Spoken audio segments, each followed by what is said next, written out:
it's just such a fun thing to be a part of something positive. Like, the most exciting part about this business is watching prosperity grow around me. And so, like, to see that happen in another community and get to be part of something, like, hopeful, like, that's what drives me right now.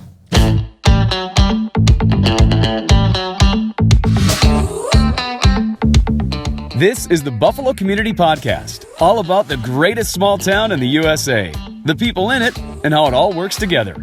Here are your hosts, Tyler Reese and Mark Benzer.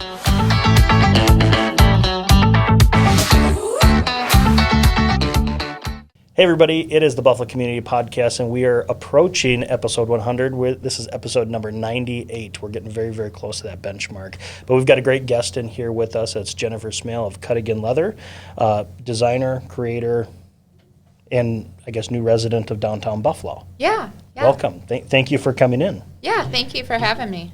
So let's bring everybody up to speed. Cuddigan Leather, designer, Jennifer Smail. Just kind of give everybody a 30,000-foot view of who you are and what you do. Well, in 2017, I opened my first studio storefront in downtown Maple Lake, and I did just custom orders. I discovered I had a really weird gift around 2016. I could make bags, and I could design bags, and I loved it. And Sure. I've done art of all forms for my whole life. My mother was a sculptor and did every medium my whole childhood. So during COVID, I had grown weary of the custom order business. And while I had my 6 children home, we sewed over 1,000 masks for our local service industries. I did, around 300 donated to different homeless shelters. I discovered I'm really good at production, and I always thought I was too crazy and creative to stick to any sort of production model, but I decided to end the custom order business and design my own line from start to finish with nobody else's input. And I kind of discovered like the real depth of what my capabilities really were. Sure. Because I was really married to these 3 designs that I offered, and then I did customizations from there, and it's kind of a losing business model on a lot of levels and really not suited to my personality. And the new line, not only can we manufacture in decent volume, even though I only have 1 salaried employee and 2 part-time employees, it's pretty unbelievable what we can manufacture, just the 4 of us. Mm-hmm. And that you can actually scale business like that. And so we're opening a second store in Buffalo. In downtown Buffalo, I heard about the foot traffic for the occasional sales. And, in a luxury industry, and when you have a luxury product, you just are really rely on the numbers, and the numbers are always right. I'm married to an accountant, and I'm so grateful for that.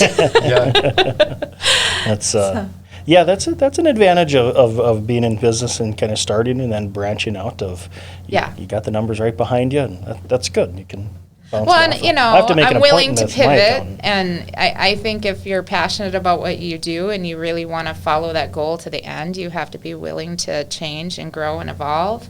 Like, I don't even like coming across some of my early custom orders when I see them. Because, the custom order business, that was like my college education. Sure. And I'm not afraid to, reverse engineer things. And I really hated traditional sewing patterns from the start. I just thought they were ridiculous, the number of steps and pattern pieces that were involved. So now with my own line, I got asked for years from other sewers. I've been asked a lot of times to, teach at conferences, at retreats, or to publish my patterns for sale. And I just realized in designing my own line, I'm just really an artist at heart, and I'm really driven by that. And my dad was a CAD engineer, so I think I got a little of that. Sure. But I have a super supportive community in Maple Lake, and I'm excited to be part of that same feel and atmosphere in Buffalo. Yeah. Is there going to be any differences between your Maple Lake store and your Buffalo store, or is it just a second location kind of doing what you've got going on over there? No, the Buffalo store it's going to be intentionally different. So the Maple Lake store, I offer a really big variety of items there because Maple Lake doesn't have a lot for retail, and I know right away I really realized that I was sort of a service to that community to have this place where people could go and buy a card and a gift or buy some really nice things. And a lot of people really shop intentionally. So I want to keep that store having a nice variety, and then also a place to sell my prototypes and my mistake bags. Because so often my mistake bags, says my price point reflects my raw materials and the way I pay the people who help me make them. Yeah. So I don't put anything imperfect, to a full sale order, but I have a whole client base that just waits for the mistake bags. Sure, right.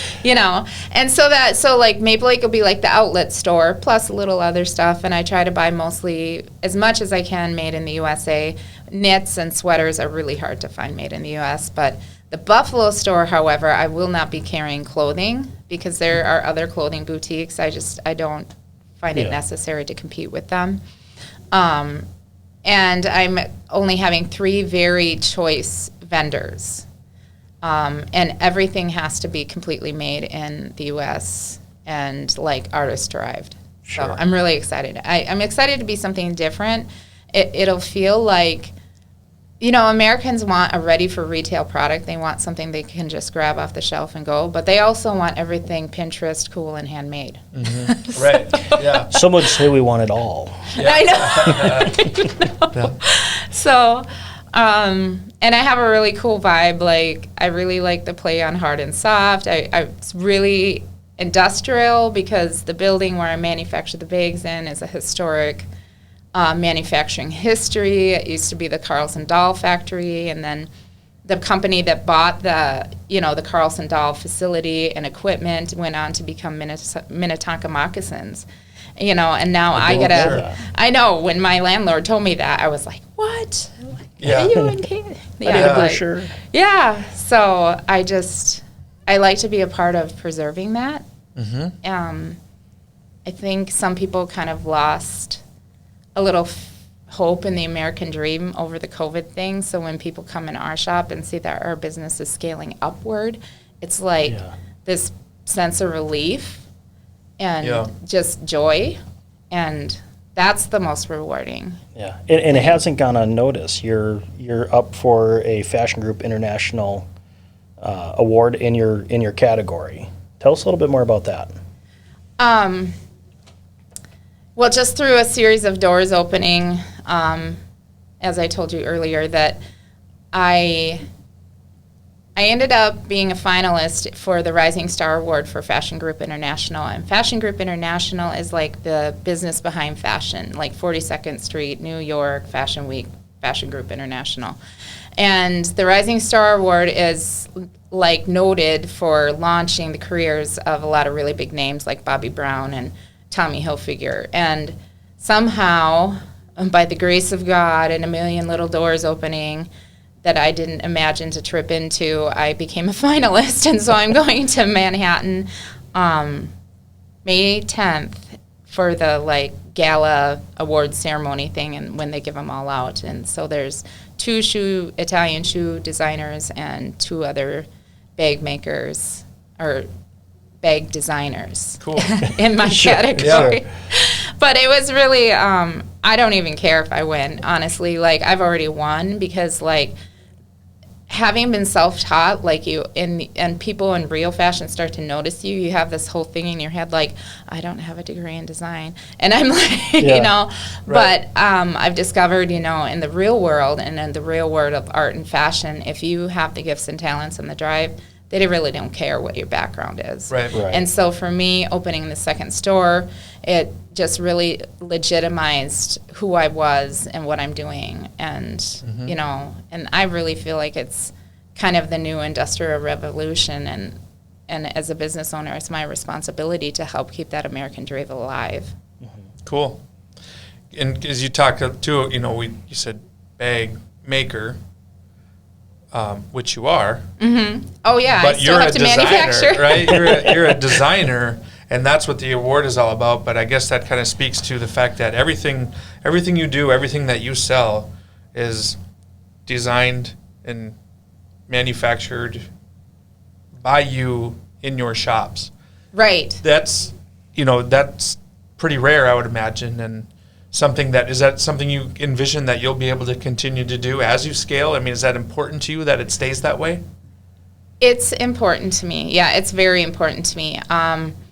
Like 3 years ago, I was introduced to this, I suppose you call them venture capitalists, but they went on to become an advisory committee for me because it's not really always good to take capital like that. You can like bankrupt yourself and put yourself out of business. And so, but they were really into what I was doing. And they warned me from the beginning that you're going to mushroom at some point and you're not going to be able to handle this all. And that's when most businesses kind of sell out. I'm hoping to, build my business based on person-to-person sales. I think people are looking for interesting retails, and I think people are looking for brands they can feel good about buying, and our conversion rate in the store is 30 to 50%. That's pretty huge. Yeah. After a huge, internet, advertising budget during the holiday season, amount that I was I can't believe I'm spending this much money on Google ads. Mm-hmm. We still made 10 times more in our storefront than we did on our website. So that Buffalo was a no-brainer. Yeah. Do you feel like that's a connection that and I don't want to really dive down the COVID lane, but I mean, as something you can touch and feel and appreciate something in front of you, and getting in that storefront is COVID is kind of blessing in disguise of people forgot how much they really want to go talk to. Hey, I got to talk to the designer. I got to go see them. I got to shake their hand and hear a story, even from, where they're produced in, Minnetonka Moccasin. I mean, these people that come out for these occasional sales, it's a recognizable name, and now it's like, hey, here's this, an award-winning or award nominee, hopefully winning, good luck for that, but, already winning. Do you feel that has kind of springboarded, Cuddigan Leather to where it is right now? The FGI award, or the COVID? Yes, COVID, and then you just know what? It was people. A gift. It was a gift to me because I was always up to my neck, and my lead times were stupid, dumb, bad. Yeah. And it gave me time to pause. It gave me time to catch up on my work, and it gave me time to be shut down as long as I needed to make that switch. Sure. Because, Ryan, my husband's brilliant. He helped me get 2 grants that year that allowed me to order a huge load of leather, that allowed me to start to, it was one, good step or door open after another, and you just have to persevere and not, not freak out when you should be. Sure. Yeah. Because I guess when you step into that, is your passion behind it is the design part is yes. what I'm hearing. Yeah. But also there's a whole more business behind this, and that's where Ryan comes in. But if you don't have that passion, there's opportunity for everybody to run on your passion track and go, and that's what brings you downtown Buffalo. You brought some products with. I did. Yeah, they're gifts for you guys. Thank you. I didn't want to say gifts, but fight over who gets what. So, my ultimate goal is to be 100% sourced and manufactured in the U.S. And back to the scaling option. Yes. There are other cut and sews in the U.S. that I may outsource smalls to if we get to that point. But I feel my whole line is designed around the processes that we enjoy in our shop. So I design the bags to be manufactured in a certain time frame, and I don't vary from that formula. Yeah. So I think it's not like adding one person only doubles my volume. Adding one more sewer would probably triple my volume. Yeah. And people want to work for me. So right.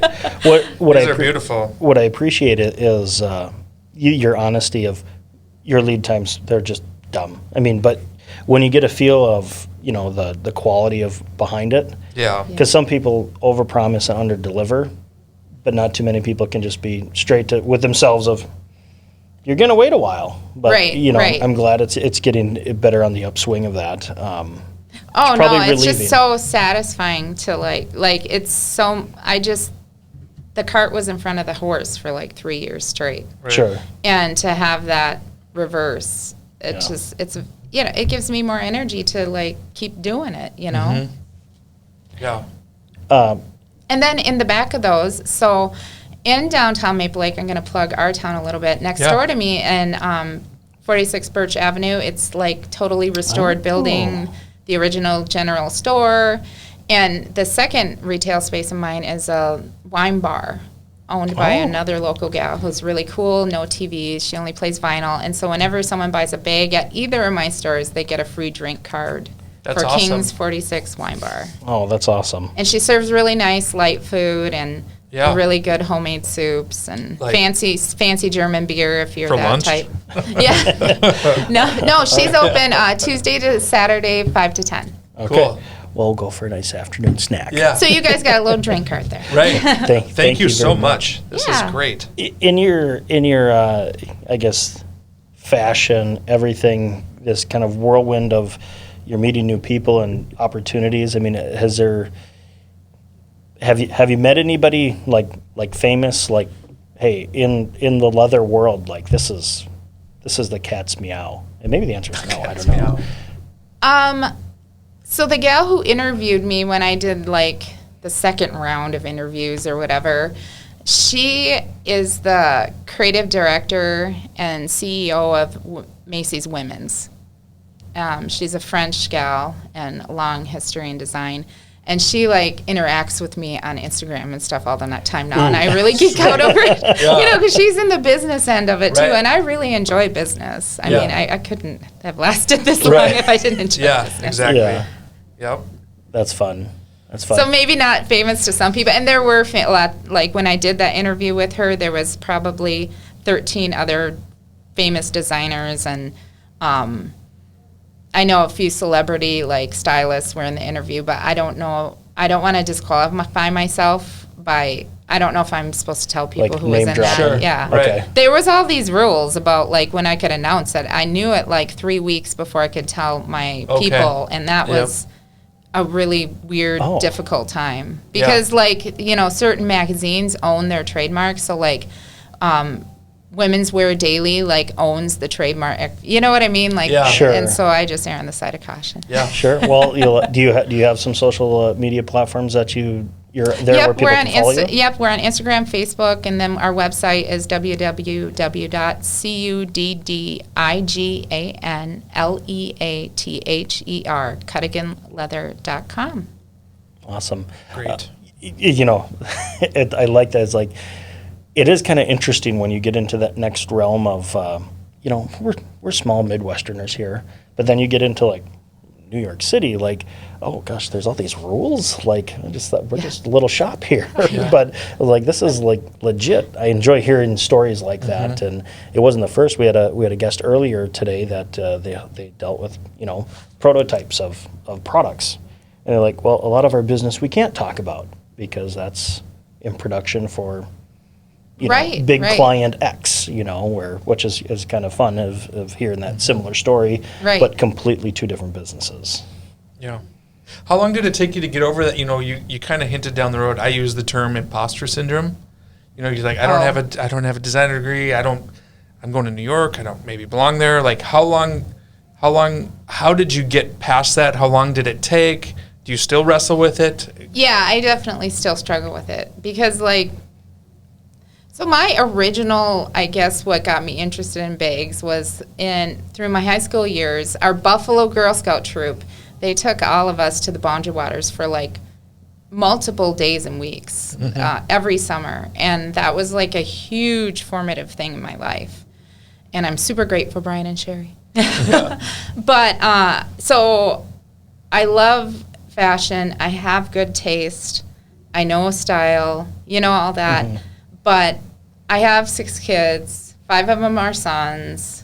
We're still raising them. Right. Yeah. I dress as kind of cool as I can, but I work in the clothes I wear, and we're at sporting events, and so when I won the award, I called the regional director and I'm like, what in the hell am I going to wear to this? Like, who's going to dress me? Someone needs to dress me. Like, I'm going to do something. I'm going to be, like, way stupid looking because I'm very authentic. And so, like, if I let someone else completely dress me and if I had all tons of makeup and stuff on, it would, like, ruin me for many, many months. Like, so I struggle with it all the time.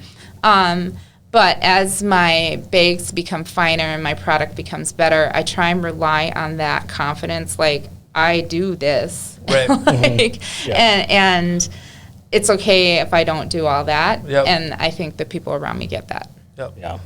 Well, I think people can read that. They can read a room of, like, that's not authentic. Like, Yeah.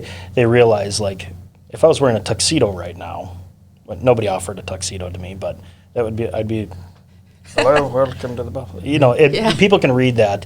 And from the very limited stuff I know about fashion is, like, if you are fake, you won't ever get there. You know, Right. It's why you do have some of those eccentric people. I mean that in a good way, of just my observation of somebody that doesn't know a lot about it.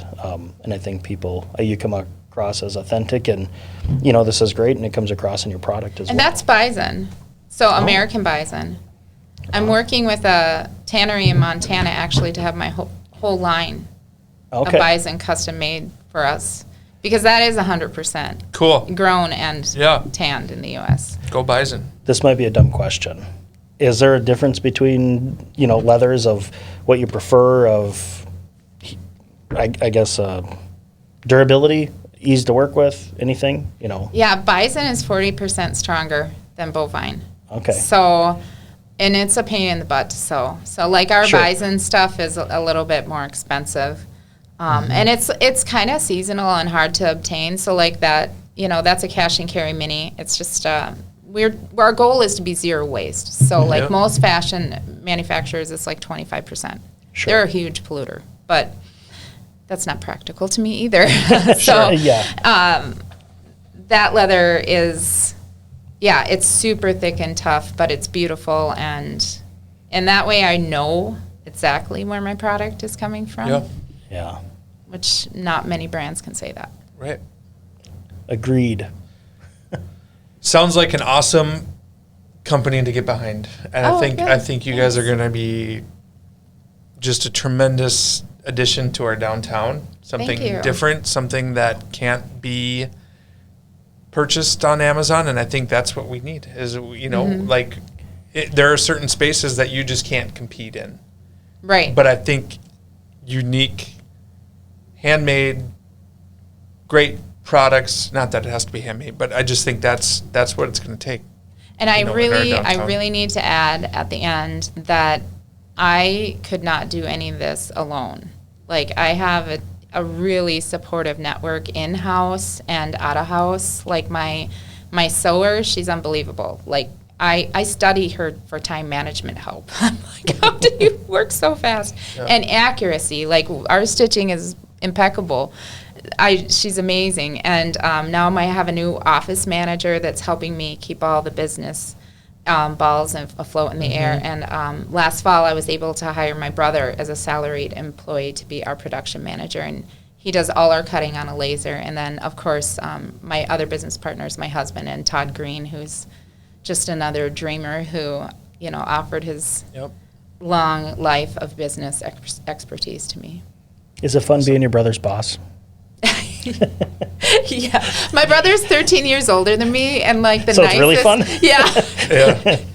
He's actually amazing. Yeah, he's like sunshine walks in a room when my brother walks in. Like, he's never crabby, except so we use Chicago bolts instead of cap rivets, so they never break or come apart. Sometimes you'll hear some yelling when he's doing hardware. I'm like, Jim yells really loud at hardware sometimes.